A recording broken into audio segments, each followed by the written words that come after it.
안녕하십니까. 월간조선 박희석입니다. 오늘 오랜만에 한번 개성공단에 대해서 한번 얘기를 해보겠습니다. 개성공단 지금 굳이 얘기할 필요가 없습니다만 이 문재인 정부의 지금 현재 중소벤처기업부 장관이라든지 통일부 장관 이런 사람들이 지금 개성공단을 얘기하고 북한을 얘기하고 있습니다. 그 이유는 바로 이 4월 27일 있지 않습니까? 이 4월 27일이 문재인 대통령과 북한의 김정은이가 2018년 4월 27일 날 판문점에서 만나서 소위 판문점 선언을 한 날입니다.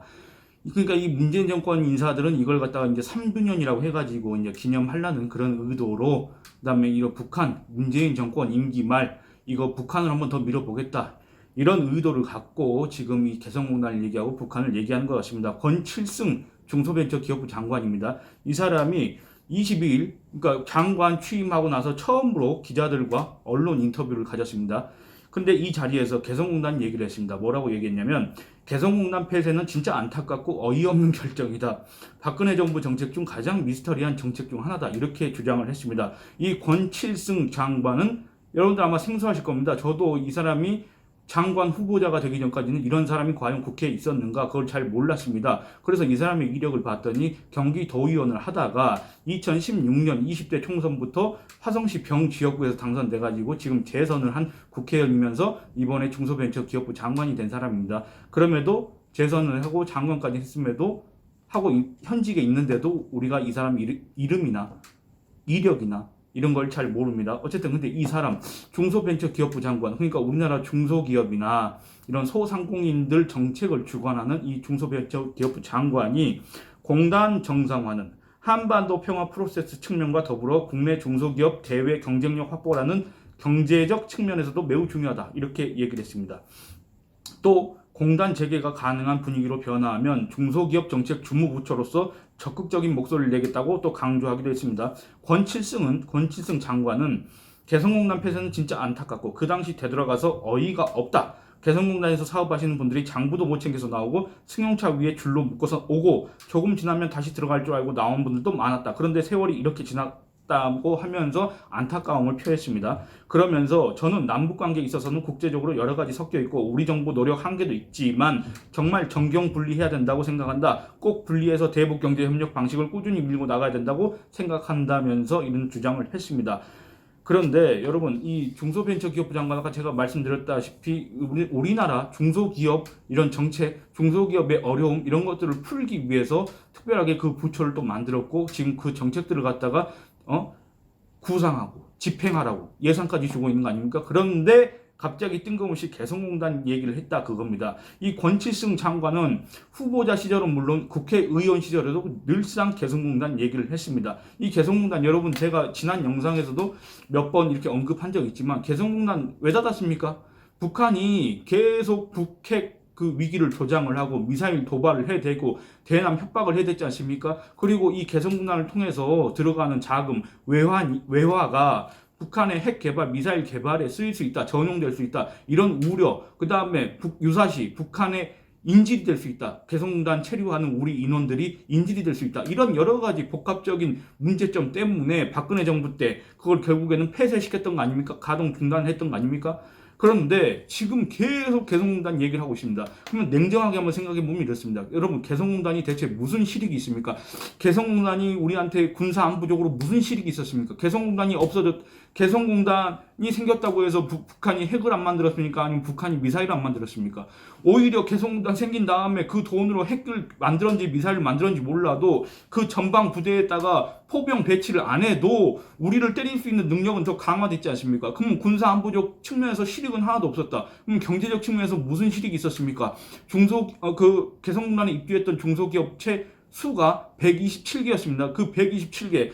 여러분 제가 이 얘기를 하기 위해서 통계를 한번 뽑아갖고 왔습니다. 우리나라 그 중소기업 포함해가지고 총 사업체 수가 몇 개인지 혹시 아십니까? 제가 이 통계청에서 뽑아갖고 왔더니 2019년 기준으로 해서 국내 사업체 수는 총 417만 6,549개입니다. 이 중에 절대 다수가 중소기업, 소기업, 소상공인 업체 이거 아니겠습니까? 그러면 이 권칠승 장관은 이 417만 6,549개의 절대 다수를 점하는 중소기업, 소상공인을 위해서 정책을 지금 골몰해도 모자랄 판에 지금 개성공단 얘기를 하고 있다고 합니다. 이 417만 6,549개 중에서 127개 개성공단 입주 업체가 그렇게 중요합니까? 개성공단이 우리나라 경제에서 그렇게 큰 비중을 차지합니까? 그거 아니지 않습니까? 근데 지금 무슨 얘기를 하고 있냐 그겁니다. 권칠승 장관이 후보자 시절에나 국회의원 시절에 무슨 얘기를 했는지 한번 살펴보겠습니다. 후보자 시절에 기자들과 만나서 이런 얘기를 했습니다.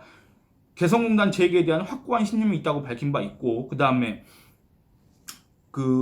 국회의원 시절 남북 관계가 불투명한 상황에서도 개성공단 정상화를 지속적으로 촉구를 했습니다.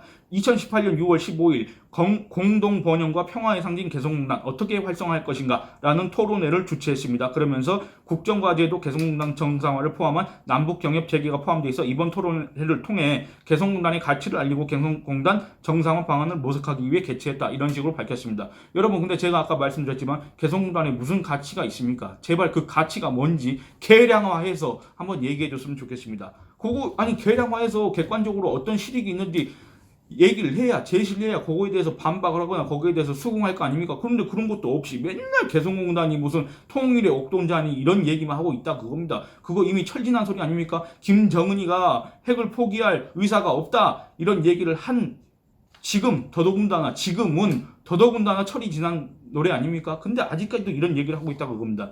권칠성은 2019년 3월 27일 박영선 당시 중기부 장관 후보자 청문회에서 또 이런 얘기를 합니다. 개성공단은 우리나라 중소기업에 있어서 아주 강력한 돌파구가 될 수 있다.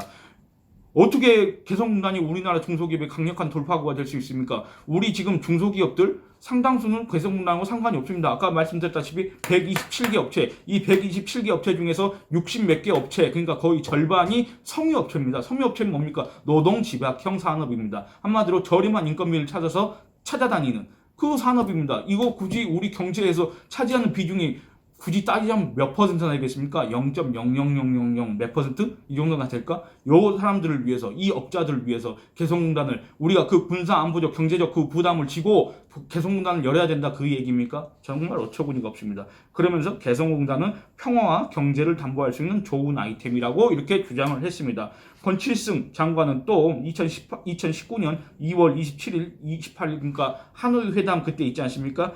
이때 그 하노이 노딜이라고 있었습니다. 트럼프가 빅딜 제안을 했고 김정은이 그걸 거부했지 않습니까? 그럼에도 이 북한 지원, 뭐 석탄 화력 발전을 지어야 된다느니 아니면 산업단지공단이 개성공단 내 아파트형 공장을 지금 검토하고 있다느니 이런 주장을 했습니다. 이거 뭡니까? 한국동서발전이나 한국산업단지공단이 다 부인했습니다. 사실이 아니다. 구상 아이디어 차원에서 얘기한 적은 있지만 전혀 검토하고 있지 않다. 이런 식으로 부인한 바 있습니다. 그런데 여러분 한번 생각해 보시면 종합적으로 한번 생각해 보시면 이게 과연 중소벤처기업부 장관이 첫 기자회견에서 나올 만한 얘기입니까? 이 개성공단 재개가 개성공단 왜 없어졌냐 그겁니다. 아까 제가 얘기했지 않습니까? 여러 가지 손실 이런 것들을 감수하면서라도 빠져나올 수밖에 없었 그런 불가피한 이유가 있었지 않습니까? 그걸 갖다가 뭐 상황이 변했습니까? 북한이 바뀌었습니까? 북한 김정은이가 핵을 포기했습니까? 북한 김정은이가 핵을 안 만든다겠습니까? 미사일을 안 만든다겠습니까? 아니면 대남 적화를 안 하겠다겠습니까? 아니면 북한을 개혁 개방하겠다고 했습니까? 대체 무슨 조건이 바뀌었고 무슨 상황이 바뀌었길래 계속 개성공단 재개를 얘기하고 있냐 그겁니다. 개성공단 2015년에 문 닫을 때하고 지금하고 상황은 오히려 더 지금이 안 좋아졌지 않습니까? 그런데 계속 개성공단 얘기하고 있습니다. 아무런 실익이 없습니다. 북한에만 실익이 있습니다. 이 개성공단은 일종의 현금 인출기, 김정은의 현금 인출기 노릇을 했던 게 바로 개성공단 아니겠습니까? 그런데 그걸 왜 재개해야 된다는 얘기를 이렇게 지속적으로 해대는지 모르겠습니다. 누차 얘기지만 김정은은 바뀌지 않았고 북한은 바뀌지 않았습니다. 오히려 문재인 대통령이 집권한 이후에 북한은 핵 무장을 강화하고 대남적화 야욕을 노골적으로 드러내고 있습니다. 예를 한번 들어보겠습니다. 북한 예전에 북핵을 가지고 뭐라 했습니까? 자위용이다, 방어용이다, 대미 협상용이다 이런 얘기를 했지 않습니까? 우리나라 소위 친북 인사들도 이런 주장을 했지 않습니까? 그런데 김정은 뭐라 했습니까? 아예 전술핵을 만들라고 공개적으로 지시를 했지 않습니까? 이 전술핵이 뭡니까? 우리 때리겠다는 거 아닙니까? 이제 대놓고 우리를 핵으로 때리겠다. 물론 그 전에도 2006년 10월 북한이 1차 핵실험을 한 이후 우리는 북한의 핵 인질, 핵 노예가 됐고 아직도 그 처지에서 벗어나지 못하고 있지만 그리고 그때 당시부터 지금까지 우리는 북한이 언제든지 마음만 먹으면 핵으로 때릴 수 있는 상황이 됐지만 어쨌든 이제는 공공연하게 대놓고 뭐 협상용이다 자유용이다 이런 얘기 필요 없이 전술핵으로 때릴 수도 있다 이런 얘기를 공공연하게 하고 있는 이런 상황에서 중소벤처기업부 장관이라는 사람이 개성공단 재개를 해야 된다 이런 주장을 하고 있습니다. 그러면서 되돌아보면 정말 어이가 없고 미스테리하다 이렇게 얘기를 했습니다. 이게 우리나라 중소기업계가 당면한 가장 큰 현안이고 가장 큰 문제입니까? 우리 중소기업들이 처한 어려움을 풀 수 있는 유일한 해법입니까? 개성공단 재개가? 정말 어이가 없습니다. 지금 권치승 장관은 이 개성공단 폐쇄가 어이가 없다겠지만 저는 이 권치승 장관의 이런 발언이 더 어이가 없다고 생각합니다. 여러분들 어떠십니까? 예, 오늘은 이만 줄이도록 하겠습니다. 감사합니다.